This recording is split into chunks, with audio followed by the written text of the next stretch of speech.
This is the morning brief from the Economic Times.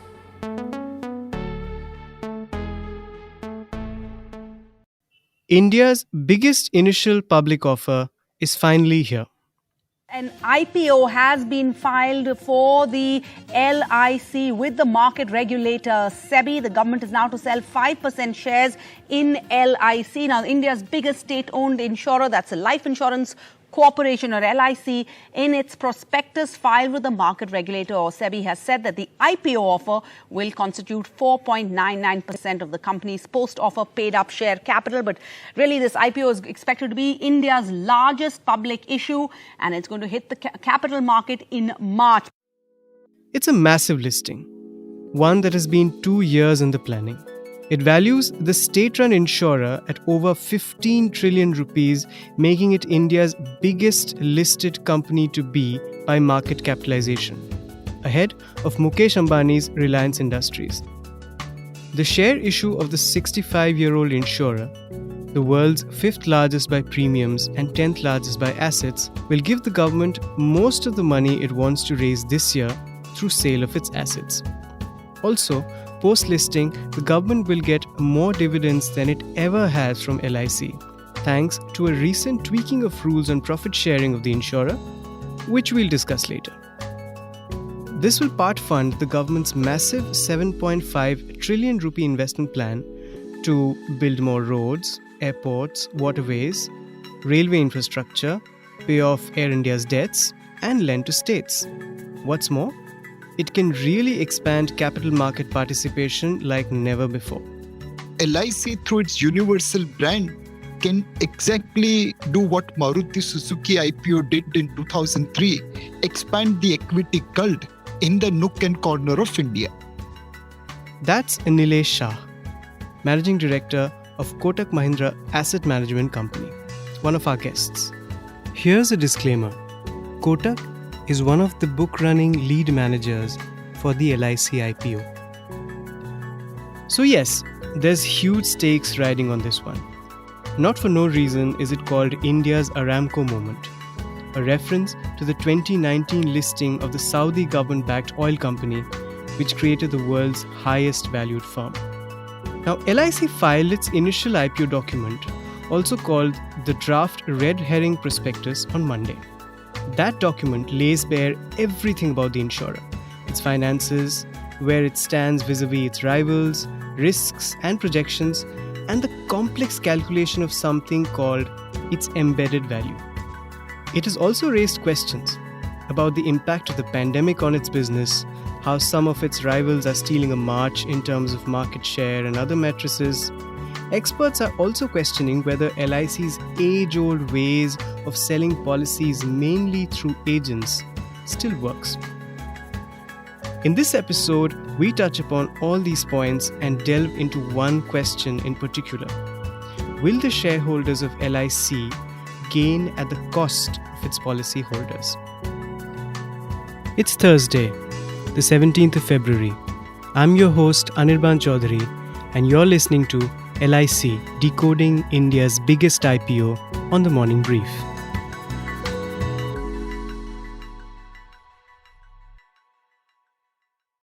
LIC was formed in 1956 after 25 private insurance companies, almost the same number as exist today, shut down after the Second World War. The Jawaharlal Nehru government wanted to protect the shrinking savings of the people of the country. It also wanted to give insurance coverage to the common people instead of a handful of rich individuals. LIC was formed with a seed capital of Rs 5 crore. It was the sole player in this space. It had a complete monopoly till 2000, after which the government allowed the entry of private insurance companies. But LIC's leadership remained intact. Today, it controls over 64% of the premium market and has 283 million active policies. That's higher than the population of Indonesia or Brazil or Pakistan. It has an army of 1.3 million agents to sell those policies. It manages assets worth 37 trillion rupees, over 3 times the assets managed by all the other 24 private insurers and more than 16 times that of its closest rival, SBI Life Insurance. Well, it's also higher than the GDPs of Thailand or Nigeria. But are we still buying LIC policies? Mother and my father-in-law have bought two respective LIC policies for me and my son. So LIC policies kind of feel like something that my dad would probably buy blindly because that's how it worked in his generation. I have a lot of LIC's policy to myself. It has honestly been very helpful to me. LIC policies are something that I don't quite agree with because of its obvious shortcomings. When I bought a cover, I chose a private insurer for their easy digital processes and all.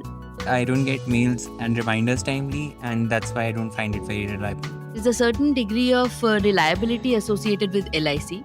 Of course, they are reliable. Of course, there's no question about it. I think my whole family thinks LIC is very, very reliable. Very reliable. They are reliable. It's the most reliable option. Okay. So let's now look at how reliable an investment it would be to participate in LIC's IPO. To invest in any company, it's important to understand its business structure and financials. And LIC's is particularly complex. For most who read, let's say, the financial statements of LIC, or not just LIC, for any insurance company worldwide, it's actually a black hole. That's Ashwin Parekh, a veteran management consultant and currently a managing partner at his own firm, Ashwin Parekh Advisory Services LLP. Ashwin, in his former stints at Deloitte and EY, assisted the government in straightening out the complex assets and liability structure of LIC. He has also advised the government on the insurer's investment portfolio. Ashwin told me that the LIC IPO reminds him of the China life insurance listing as well as that of Japan Post. The entire financial strength of a life insurance company, the evaluation parameters are very different compared to a normal manufacturing or a financial service organization, such as a bank. In case of a life company, when you look at the quality of a portfolio, you're looking at various dimensions of whether the selection or underwriting has been quality underwriting, whether the selection process has been good, whether the life which was given a protection cover, the quality of that life, the quality of that person, the age at which the person is, admitted into that program, at the time when the contract between the life insurance company and a policyholder is drawn. Those are various factors which influence the financial parameters of a life company. And while basic, this point is integral to the ongoing discussion, confusion, and debate on LIC's upcoming IPO. The company's DRHP throws at you various terms and concepts that you wouldn't find in other companies or even financial institutions. Like Ashwin said, the business risks of a life insurer are related to the age of its customer, their health, medical history, and post-COVID, comorbidities. That calls for something called an actuarial assessment to estimate premiums, reserves, liabilities, surpluses, and the much talked about embedded value, or EV. What is it? Simply put, EV is the current value of expected profits of an insurance company added to its current net asset value. Now, there are several things that contribute to the EV, Ashwin tells me. So let us understand that when a policyholder enters into a contract with any life company, what he's really doing is he's actually surrendering his future cash flows. If I enter into a 10-year contract with a life company, I'm agreeing to pay premium and submit my cash flows, whether quarterly or 6 monthly or annual is a matter of detail, but I'm committing to that. And the life company keeps on receiving that amount of premium. For two things it provides me. One is it provides me a certain order of return. That component is called the savings component or the investment component of a policy. And the other component is a protection. Now, how does this protection work? Protection works on the basis of the past loss data of any life company. If the life company finds that the mortality rate of a person at a certain age is higher compared to some other person, then you'll agree with me that the protection liability on that life company is a little higher compared to, let's say, any other person who may not have that kind of a mortality rate. He may be either younger or he may be in certain age group. Simply put, if a 35-year-old healthy man buys a life cover, the liability of an insurer is much lower as compared to an 80-year-old man, as his life expectancy is lower and mortality risk higher. That goes into the embedded value. Also, naturally, new business premiums, in which LIC has a 66.2% market share in the country, also adds to the embedded value. After all, the probability of premium payments coming in from a new policyholder is much higher than an existing one, who may surrender his policy sooner. Another important concept is the actuarial surplus. So normally worldwide, life insurance companies, they evaluate the actuarial value of liability, which means liability sitting in each and every contract. So if I have a policy with life insurance company or corporation, any one of the two, that company will evaluate the liability that can arise when I purchase that liability, that contract. Each year that passes, after that, the liability amount may vary depending on the mortality rates. So the actuarial surplus is determined for example, the next year and the year after, for example. If it is determined, each and every policy contract is evaluated in terms of the profile of the policyholder, age, in age group in which he is, morbidity and other factors. And then that liability is determined. If the corporation finds, or if any life insurance company finds, or the appointed actuary of that company finds that, let's say, the value of that liability is less than the value of the asset, that life insurance, let's say, company possesses, then to that extent an actuarial surplus is said to be. Otherwise, it's called the actuarial deficit. So, if an insurance company sells 50,000 policies and estimates 1,000 death claims in the first year, but actually gets only 900 in that year, that creates a surplus.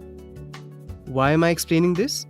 First, because the actual market valuation of the insurer, in this case LIC, comes in by most calculations at about 2 or 2.5x of the EV.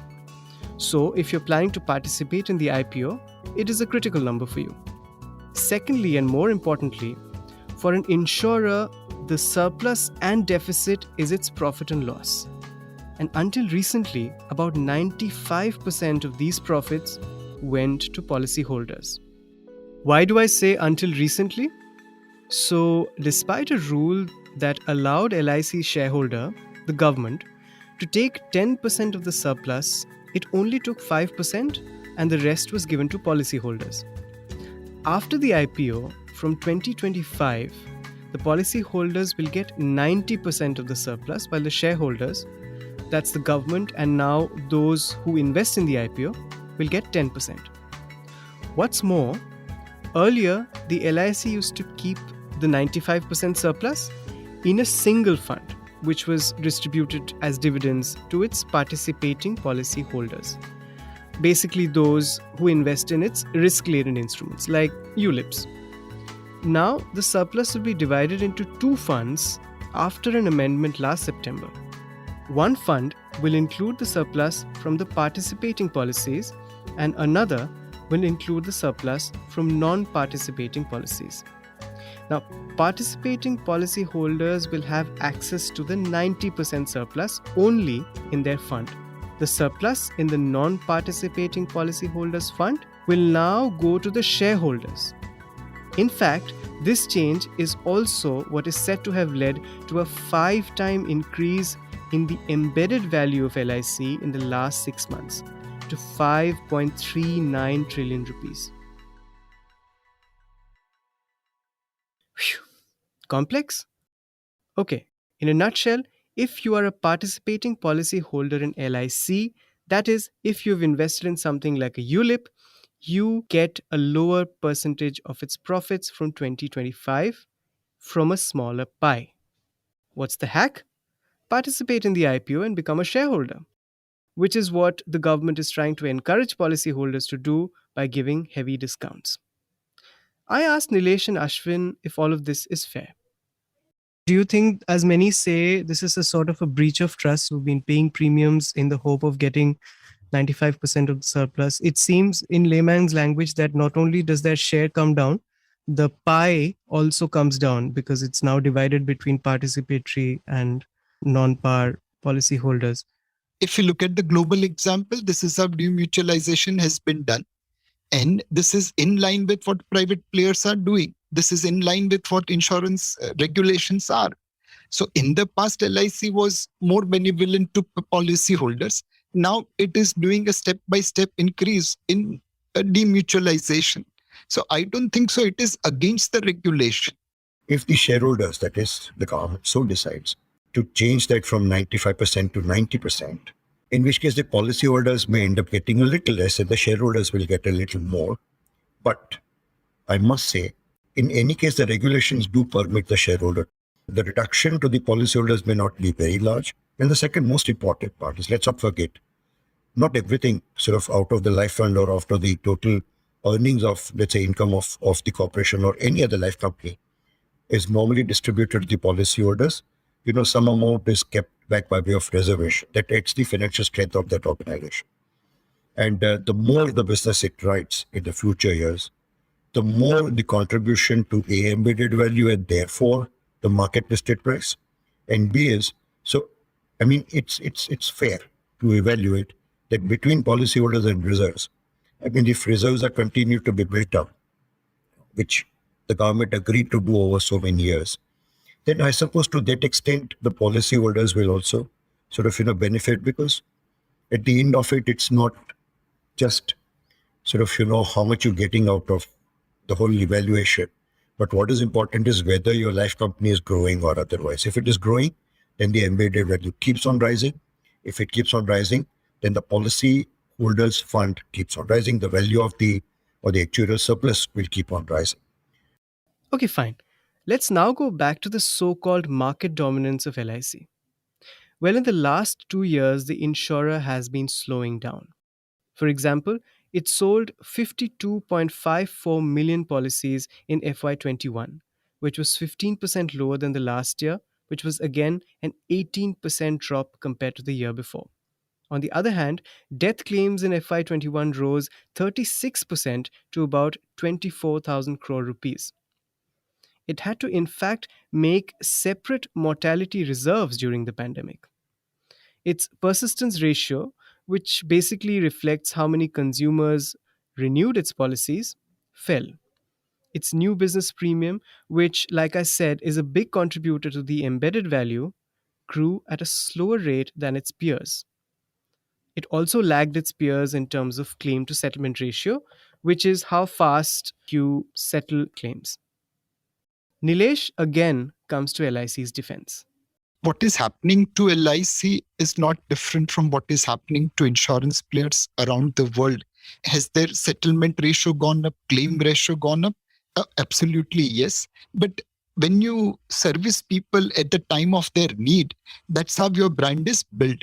For last 70 years plus, LIC has been servicing Indians in their despair.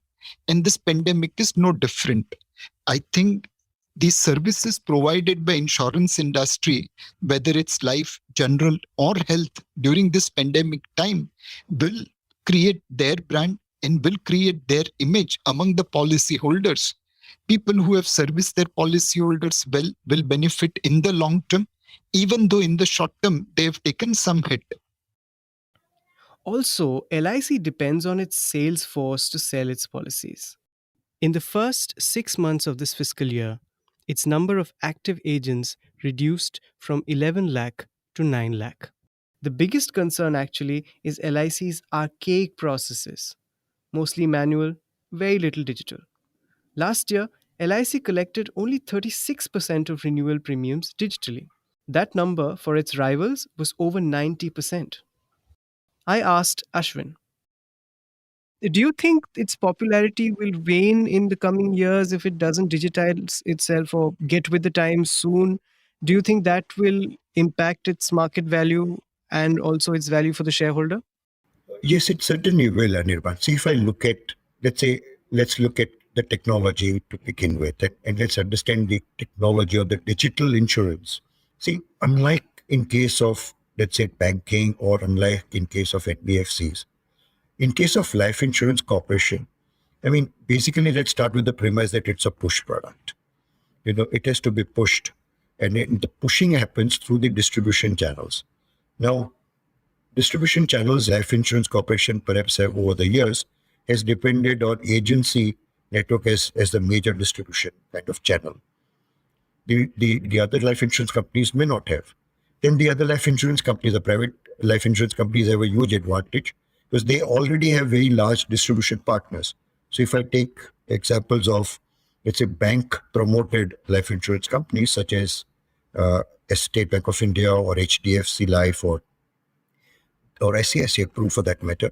See, these organizations basically have a larger presence of technology on an end-to-end basis because they are important distribution channels on one side and they are manufacturers of life companies in their subsidiaries. So to that extent, I mean, I would say digital insurance has to be looked at in a holistic concept. It's not just whether the corporation is is really adopted a certain order of technology or not, but the question is how much of its sort of last mile is also digitalized. Of course, earlier this month, LIC tied up with aggregator Policy Bazaar to sell its products. But Ashwin said this will have little impact. Those aggregators may have excellent technology, they may have excellent call centers, and they may do a 24/7 job, but the conversion doesn't happen. I mean, it's just that the first level of contact happens at the aggregator level. When it comes to buying, it has been realized. I mean, if you look at any one of those aggregators, not just Policy Bazaar, the difference between people who visit the site and those who actually buy a life, let's say, contract, the number is very small. It's actually a small fraction, and not even a percentage. Now, in that regard, therefore, relying on someone else's digital platform to cover your last mile can only reach you that far. So to my mind, I mean, I would say, particularly in the context of COVID, when people who were working from home now still continue to work from home in many places, so therefore the customers are also away from the agents to the extent that the agents cannot make physical contact with the customers. In that kind of an environment, and I mean, one has to believe that such an environment may continue now for longer. To that extent, I mean, I would say Life Insurance Corporation has a much larger challenge on its head, a much bigger challenge. Lastly, what about LIC's investment portfolio? Time and again, the government has run to it to bail out sick companies. The latest example was IDBI, in which LIC purchased 51% in various tranches till January 2019. Surely, such investments aren't great for shareholders. Surely the insurer will have to be more accountable? I would certainly say that in the first instance itself, it shouldn't have happened. But okay, we are not talking about that any longer. We're talking about sort of, the continuation of that. It will certainly draw more public attention. The policyholders they were passive. I mean, they were not active. They wouldn't have asked LIC why they made certain set of investments. But now with shareholders, and particularly institutional shareholders, there will be increasing amount of that discussion. Sort of, I'm certainly calling it as a discussion. And to that extent, the government or the shareholder will have to really come out with sort of clear justification or clear, explanation why it's doing so. I mean, if not at public forum, certainly with these investors, and I would rather that they do it at public forum, because then it will really settle everyone's sort of concern about why such investment decisions were being made or are being made. I mean, media will certainly have those questions. Shareholders will have those questions, And then if you're looking at foreign shareholders, I mean, foreign institutional investors and other funds, pension funds included, to invest in equity of Life Insurance Corporation, then certainly they will have sort of questions on. I mean, I'm not still forgetting the kind of debate that a couple of funds which had invested in Coal India had got into on the governance aspects of Coal India. So, I mean, you come across these in a healthy way, sort of, the debate will open up, and Life Insurance Corporation will have to gear itself up for that. So when I was young and when markets used to fall, we always used to hear that government is telling LIC to buy in the market. When markets corrected, LIC bought aggressively. Now, this counter-cyclical investment strategy for LIC has worked wonders. In a falling market, they have always bought and provided support. In a rising market, they have booked profit. If I look at their equity portfolio, it's virtually who's who of India Inc. over there. So as a market participant, I have observed LIC's counter-cyclical strategy working out well. Now, can the counter-cyclical strategy be played on stocks? Answer is undoubtedly yes. However, you will require time horizon to play it out. There are blue chip stocks which LIC accumulated. Today, IT stocks are doing very well. But just 2-3 years back, IT stocks were not the flavor of the town. And LIC kept on accumulating leading IT stocks. Now, it didn't work well for probably a year or two. But today, on those portfolio, they have made handsome return. So I think LIC by nature has long-term liabilities. Insurance monies are not for short-term. They can deploy that in the equity market in a counter-cyclical way, whether it's counter-cyclical market or whether it is counter-cyclical stocks. Time will tell whether they'll make money or not. And by far, they have made decent amount of profit on equities.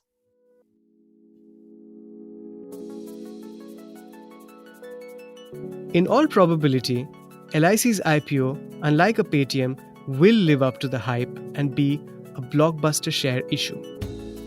The record number of demat account creations over the last several months means the market will expand and many will take from the bounty of the insurance behemoth. But questions on its valuation, its distribution of profits, its investment portfolio, and its redundant ways of doing business remain. Most importantly, as LIC becomes India's biggest listed company, it should not leave in the lurch the humble policyholder who has made it the giant that it is. That's it for today. You are listening to LIC Decoding India's biggest IPO on the Morning Brief. This episode was produced by my colleague Nehal Chaliawala and Varun Kapahi from Awaz.com. Sound editor Saundarya Jayachandran from Awaz.com. Executive producer Arjit Barman. Do write to us at The Morning Brief at timesgroup.com. The Morning Brief airs every Tuesday, Thursday, and Friday. Thank you and have a good day. All clips used in this episode belong to their respective owners. Credits are given in the description.